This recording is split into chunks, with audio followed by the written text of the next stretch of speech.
Prof Manlian. Ya, Pak Ismet. Pakai seragam putih-putih. Ya. Bisa jelaskan dulu nih, Prof ini siapa ini, Prof?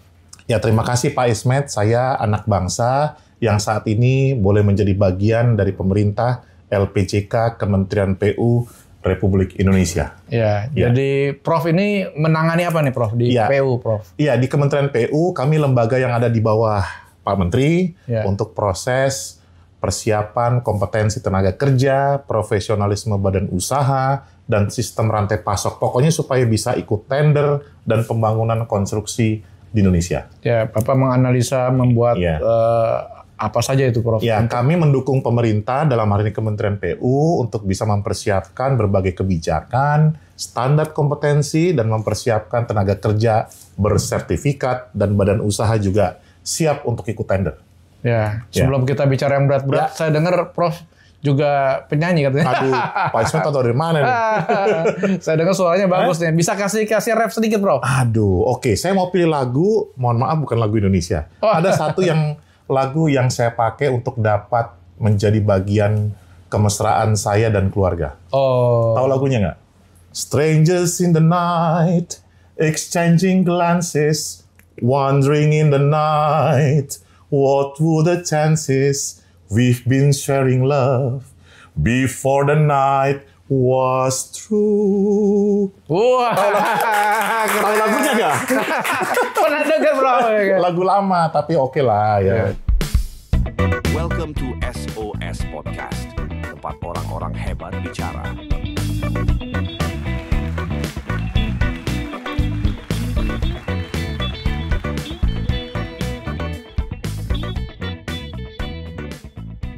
Welcome to SOS Podcast, Synergy Open Talk Session, tempat orang-orang hebat bicara. Nah, hari ini kita kedatangan Prof Manlian dari Kementerian PU ya, dan kita mau bincang-bincang tentang buku yang di pikiran Prof, banyak hal-hal yang bagus, dan buku ini akan di-launching di bulan September ya. Pak Ismet, kehormatan buat saya, tempat orang hebat, Pak Ismet dan Sinergi Indonesia yang hebat. Berikan aplaus untuk Sinergi Indonesia.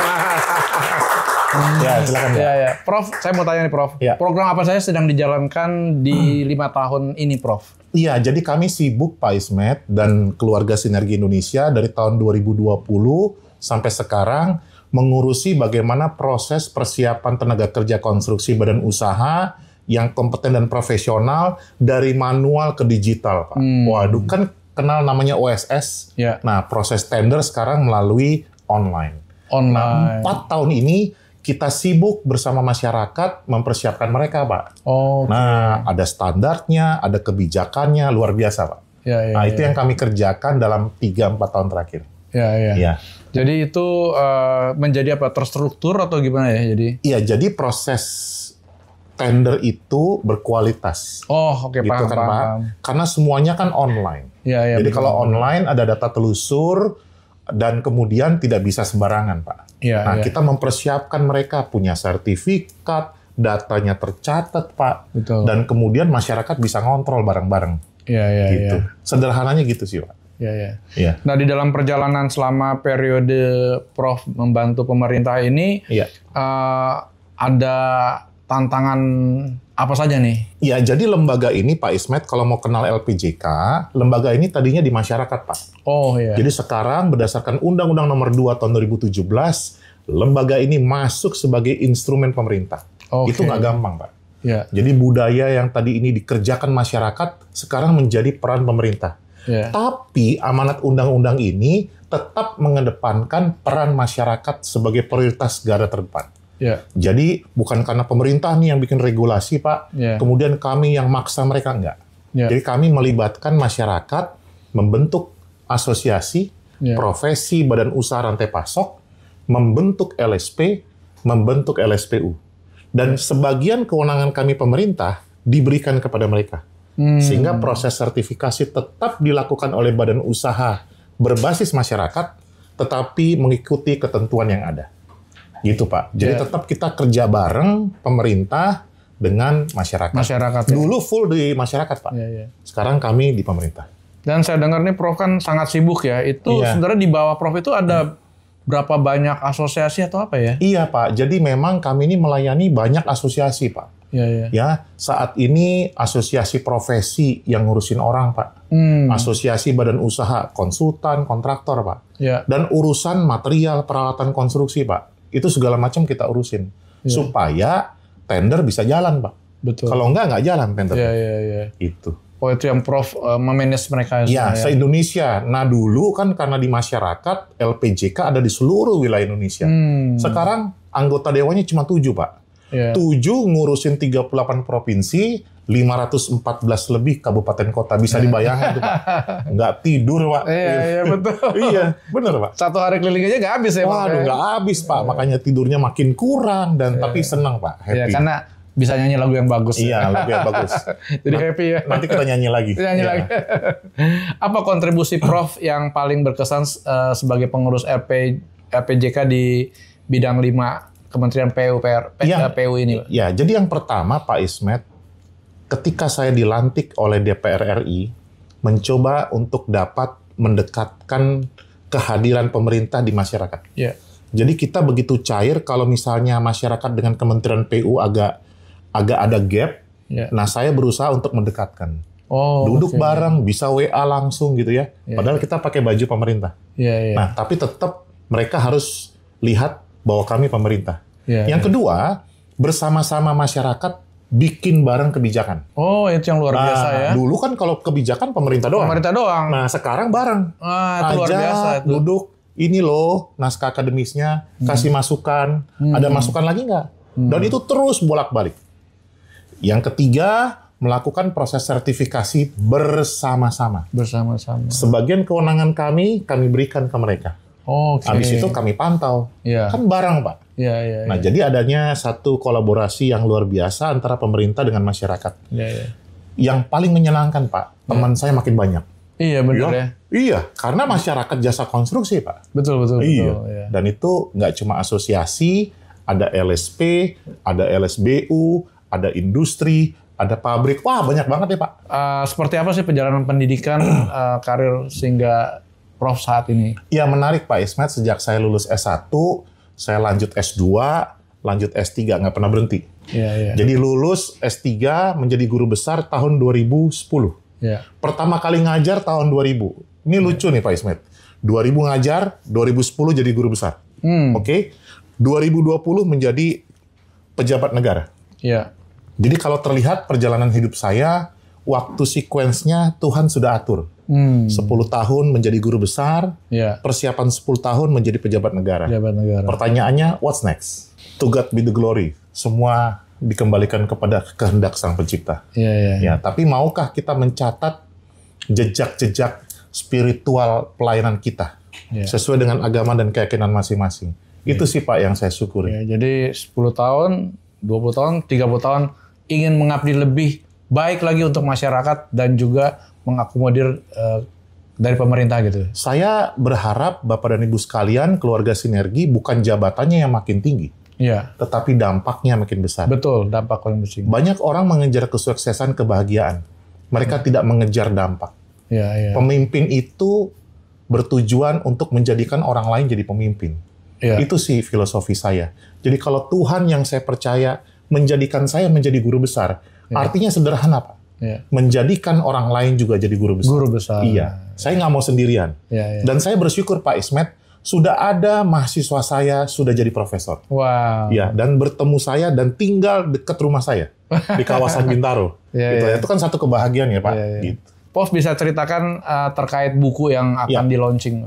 Ya, ini satu hal yang menarik Pak Ismet. Ini buku saya yang kesekian kali. Ketika saya mengurus jenjang jabatan akademik guru-guru besar, saya dulu punya buku.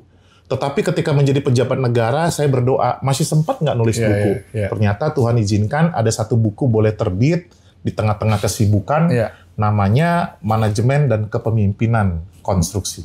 Buku ini adalah refleksi sukacita saya, kebahagiaan saya ketika melayani masyarakat.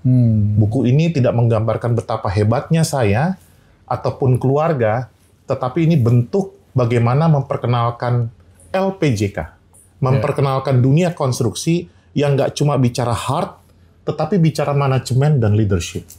Nah, kalau kita belajar di Amerika dan beberapa negara maju, leadership in construction itu bukunya banyak, Pak. Jadi kali ini bolehlah kiranya buku ini paling tidak international reflection-nya keluar dari buku ini. Dan buku ini menggambarkan betapa relasi itu penting, Pak. Jadi kalau disarikan dari semua halaman buku ini, satu kata, Pak. Relation. Relasi itu penting, makanya saya mau berelasi dengan Pak Ismet dan keluarga Sinergi Indonesia. Oke, Prof. Kita mau masuk ke sesi yang kedua nih, Prof. Benar atau salah nih, Prof ya? Infrastruktur yang memadai menjadi fondasi bagi sektor perekonomian negara ini, benar atau salah? Ya, jadi memang Bapak dan Ibu sekalian, keluarga Sinergi Indonesia dan seluruh rakyat Indonesia, infrastruktur sebenarnya menjadi foundation dari kehidupan berbangsa. Seluruh negara maju di dunia ini itu berbasis infrastruktur, Pak. Jadi kalau tanpa infrastruktur, keterhubungan sosial, kemudian alam, itu bisa terputus. Jadi itu menjadi penting. Maka dari itu, kita bersyukur kepada pemerintah yang lalu dan ke depan tetap menempatkan infrastruktur, walaupun bukan yang terutama ya Pak. Karena mungkin yang pertama adalah sandang, pangan, kesehatan, dan infrastruktur. Tapi infrastruktur itu penting Pak. Penting banget gitu loh. Baik buat pemerintah pusat, pemerintah daerah, dan masyarakat Indonesia. Dan ada yang menarik Pak Ismet. Kita tahu jalan tol yang ada dari Jakarta ke Bogor, Jagorawi. Pertama kali menjadi benchmarking banyak negara maju. China, Malaysia belajar ke Indonesia. Sekarang kebalik Pak. Terbalik. Tapi paling tidak Indonesia pernah menjadi benchmarking internasional. Tol Jagorawi itu. Itu negara-negara maju, Hong Kong mungkin begitu, Thailand, China sendiri itu belajar ke Indonesia. Pada tahun 80-an kalau tidak salah. Tapi sekarang terbalik ya. Bangkok sekarang sudah 10-12 lapis ya. Jalan tol ya. Tapi kita juga nggak kalah juga sih. Tapi itu menjadi pesan buat Indonesia bisa lebih maju lagi di tahun depan. Berkembang ya. Program rumah bersubsidi membantu masyarakat berpenghasilan rendah untuk punya rumah, benar atau salah, Bro? Pertama saya mau jelaskan dulu Pak. Kami dari Kementerian PU. Kementerian PUPR di era Kabinet Merah Putih dibagi dua. Yaitu Kementerian PU dan Kementerian PKP. Saya masih jelas dulu karena pakai pakaian dinas dari Kementerian PU. Urusan rumah bersubsidi menjadi tugas dan fungsi Kementerian PKP. Beda nih sekarang ya. Tapi nggak apa-apa Pak. Kementerian PU sebenarnya kolaborasi dengan Kementerian PKP. Tadi Pak Ismet tanya bagaimana rumah bersubsidi bisa terselenggara dengan baik. Menurut saya, hulunya ada di Kementerian PU. Betul. Kenapa? Infrastruktur. Rumah bersubsidi tidak bisa dibangun, direncanakan, dirancang kalau tanpa orang yang kompeten. Betul. Tanpa badan usaha yang profesional, tanpa material dan peralatan yang tersedia berkualitas dengan baik. Siapa yang menyediakan?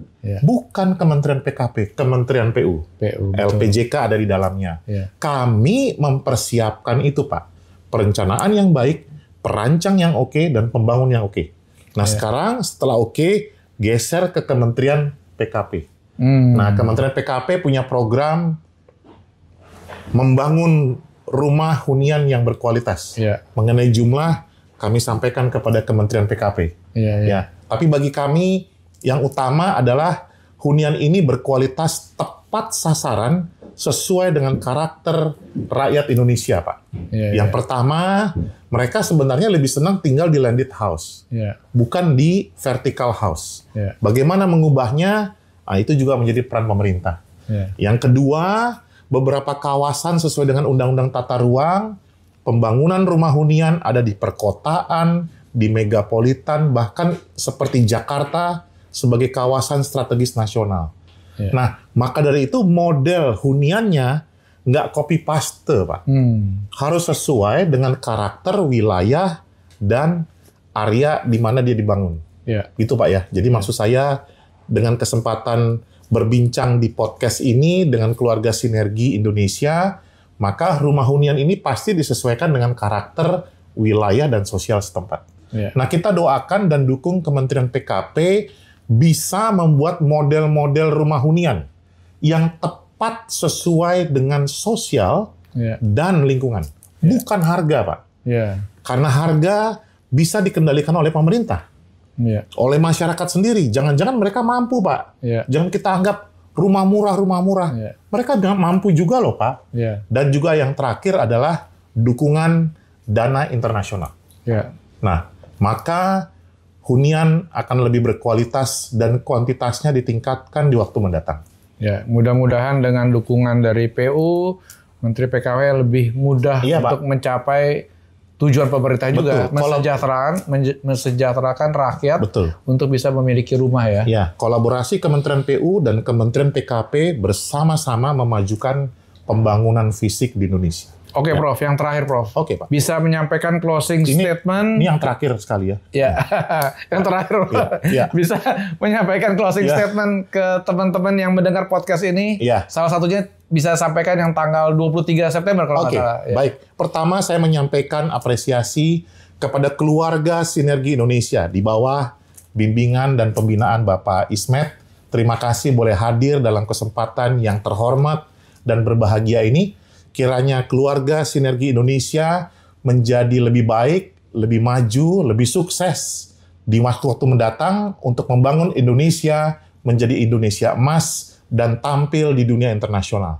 Yang kedua, saya menyampaikan dalam kesempatan yang baik ini, terima kasih Pak Ismet, boleh berbagi satu pengalaman dan catatan torehan kehidupan saya dalam buku Manajemen dan Kepemimpinan Konstruksi.